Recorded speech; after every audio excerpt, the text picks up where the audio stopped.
읽어주는 교과 둘째 날 2월 14일 월요일 새 언약의 특징 히브리서 8장 10에서 12절을 신명기 6장 4에서 6절, 30장 11에서 14절, 그리고 예레미야 31장 31에서 34절과 비교해보라.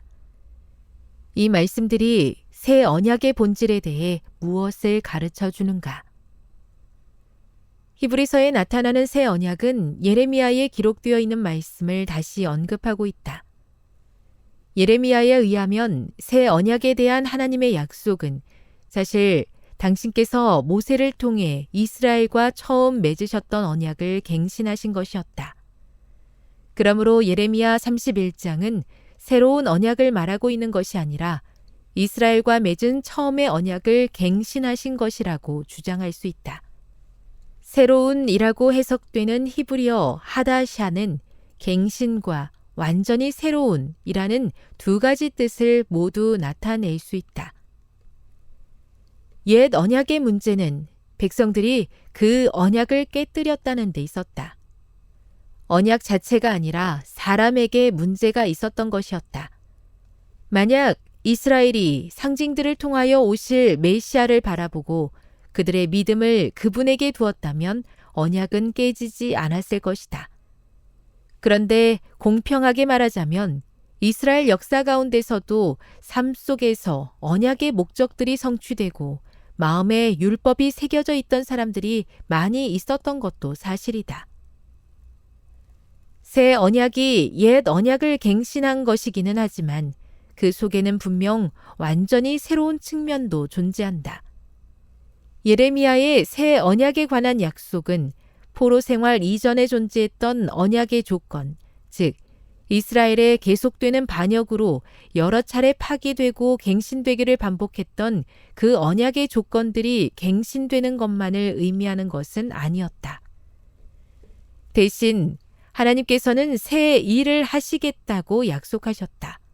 그 언약은 하나님께서 그들의 조상들과 맺은 언약과 같지 않을 것이었다.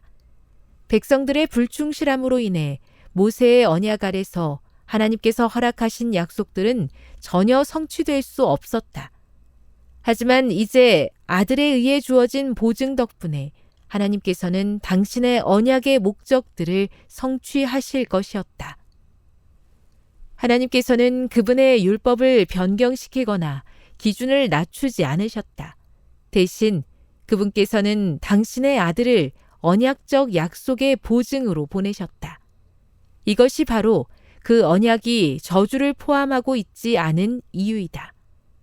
예수님께서 우리를 대신해 저주를 받으심으로 하나님의 언약을 온전히 성취하셨기 때문에 새 언약은 축복만 포함하고 있다. 교훈입니다. 새 언약 속에는 백성들의 불충실함으로 인해 깨져버린 언약을 갱신한다는 의미뿐만 아니라 하나님께서 이루실 새 일에 대한 약속도 포함되어 있다. 묵상. 디모데후서 2장 13절을 읽어보십시오. 우리가 다른 사람들과의 관계 속에서 자주 불충실하다는 사실을 생각해 볼 때 당신의 백성들과 계획들을 향한 하나님의 신실하심은 우리에게 무엇을 가르쳐 줍니까? 적용. 그대가 맺고 살아가는 관계들 속에서 어떻게 하면 변함없는 하나님의 신실하심을 실천하며 살 수 있을까요? 영감의 교훈입니다.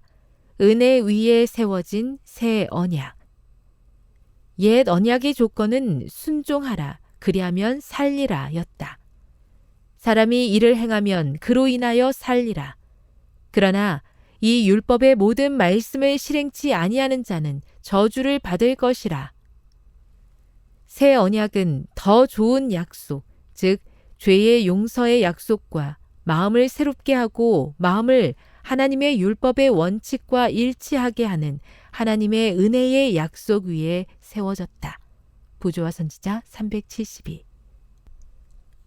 하나님께서 당신의 율법을 변경하는 대신 언약의 보증으로 예수님을 보내주심으로 구원의 소망을 갖게 하시니 감사합니다. 변치 않는 하나님의 율법을 높이며 새 언약의 은혜 가운데 살아가게 해 주시옵소서.